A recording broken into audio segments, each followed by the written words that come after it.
In a dramatic turn in the Gaza conflict, Hamas has publicly announced that it has reached an agreement stipulating an end to the war, including the Israeli occupation's withdrawal, entry of aid, and a prisoner exchange. The declaration came after intensive negotiations over the past days around a broader US-backed proposal. Hamas's statement framed the deal as the culmination of responsible and serious negotiations between Hamas and the Palestinian resistance fractions regarding President Trump's proposal in Sharm el-Sheikh, with the objective of ending what it calls the genocide against the Palestinian people. Its terms promise an end to hostilities, Israel's withdrawal from Gaza, humanitarian access, and a reciprocal swap of prisoners. Yet beneath this apparent breakthrough lies a web of unresolved disputes and deep skepticism, even among officials sympathetic to diplomacy. One expert tapped for reaction was Stephen A. Cook, Eni Enrico Mattei Senior Fellow for Middle East and Africa Studies at the Council on Foreign Relations in Washington, D.C. He cautioned that while the announcement offers reason for hope this evening, much of the harder work lies ahead. Cook observed that Israel and Hamas had agreed, at least in this first step, to the immediate priorities: hostages returning home, cessation of war conditions in Gaza, and humanitarian aid flowing into the Strip. But he remained cautious about the remaining 18 points of the overarching plan.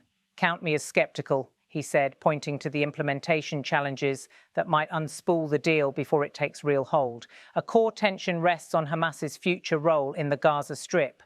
Under the US 20-point plan framework, Hamas is expected to disarm and relinquish political control in its territory. Cook noted, already Hamas is litigating its disarmament. It is also litigating its role in the Gaza Strip. To many observers, the plan reads as a surrender document for Hamas, but Cook argued the group has no intention of surrendering, so they're likely to litigate these major points. Perhaps the most sensitive fault line in the agreement is the exchange of hostages. For years, this has been the primary leverage Hamas holds in negotiations. Cook emphasized that the group has so far only committed to releasing 20 living hostages. There remain 28 bodies of deceased captives still in Gaza, whose return has not been fully confirmed in the deal. Hamas has conditioned the release of bodies on field conditions being met, which Cook interprets to mean two things. Locating some remains is proving difficult, and Hamas is demanding that Israel retreat beyond lines drawn in the Trump proposal. These lingering uncertainties underscore the fragility of the deal. It is the only point of leverage that Hamas has at this point, Cook said, referring to its hold on those unresolved hostages. Moreover, Hamas insists on guarantees that Israel will not resume military operations once the hostages are released. US President Trump has reportedly offered verbal assurances, but Hamas pressed for a written guarantee, which Trump has declined.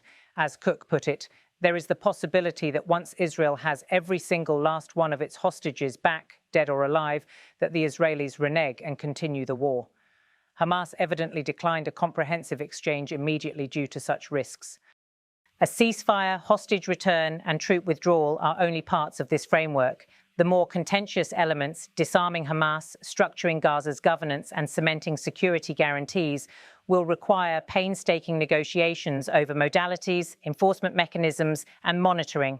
Cook warned that the devil is in the details, noting that the 20-point plan currently offers more in the way of general principles than concrete procedures.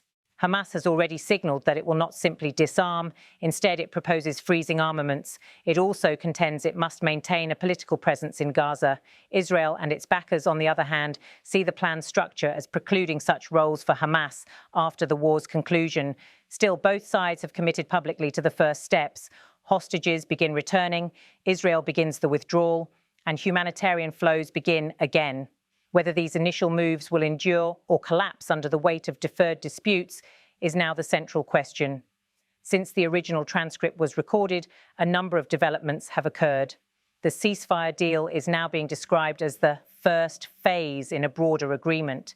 In this phase, Hamas is expected to release 20 living hostages, while Israel will free about 2,000 Palestinian prisoners and gradually withdraw troops to designated lines. Israeli forces have already begun preparing for a partial withdrawal inside Gaza. The agreement has triggered jubilation in both Israel and Gaza, though many leaders and analysts remained cautious. Russian Foreign Minister Sergei Lavrov, while noting the plan's vagueness, called it the best one we have.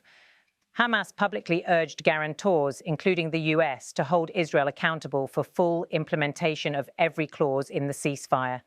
Stephen Cook continues in his role as senior fellow at CFR, where he remains deeply engaged in reporting and commentary on US policy in the Middle East.